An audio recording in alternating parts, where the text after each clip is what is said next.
In this video we're going to go over the steps on how to replace the brake light switch on a Toyota. Here we have a 2018 Toyota Rav4, but the procedure is really similar for other Toyota models as well. The brake switch is mounted at the same location, and it usually is mounted the same way as well. So if your brake lights are not turning on, or if they're staying on all the time, or maybe you cannot move the shifter out of park, or maybe sometimes a bad brake light switch might prevent even the engine from starting. So you want to look at this. Now you do want to check the brake fuse first, and you have a fuse panel right on the lower left there. You have a fuse panel in the engine bay. You want to look at that chart and see which one is the brake fuse and check that fuse. And we have other videos on how to check for a bad fuse. Here we're going to go over on how to replace that brake light switch.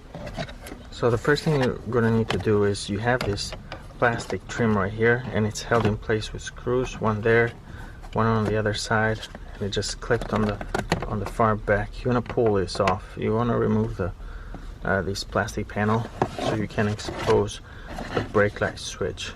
There's a brake pedal right there. If you follow that, come all the way up here, you can see the brake light switch. So let's take a closer look at that. So right here is the brake pedal, and right above it you can see in the back here is the brake light switch.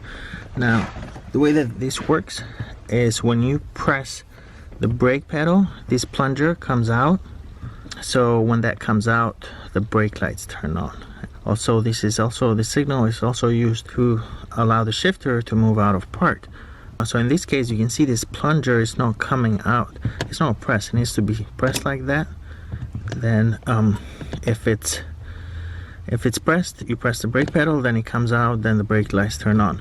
So in this case, the brake lights stay on all the time because this is not pressed in. So this plunger can be adjusted. All you need to do in this case, turn this counterclockwise like this, then push it down to the point where this plunger is pressed like so, then turn it clockwise to lock it. Now you can see how that's going to work properly. Alright, so you want to follow this when you reinstall it, but to replace it, you press this clip right here, and then you pull the connector off, and again turn it counterclockwise, and then pull this out. There's the brake light switch. You can see the plunger, and then you take the new brake light switch and you're going to install it. And again, what you want to do is put it in this hole here, and then you want to push it down.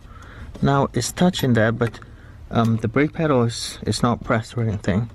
So, but you want to push it down where that switch, this plunger is pushed a little bit. So right there.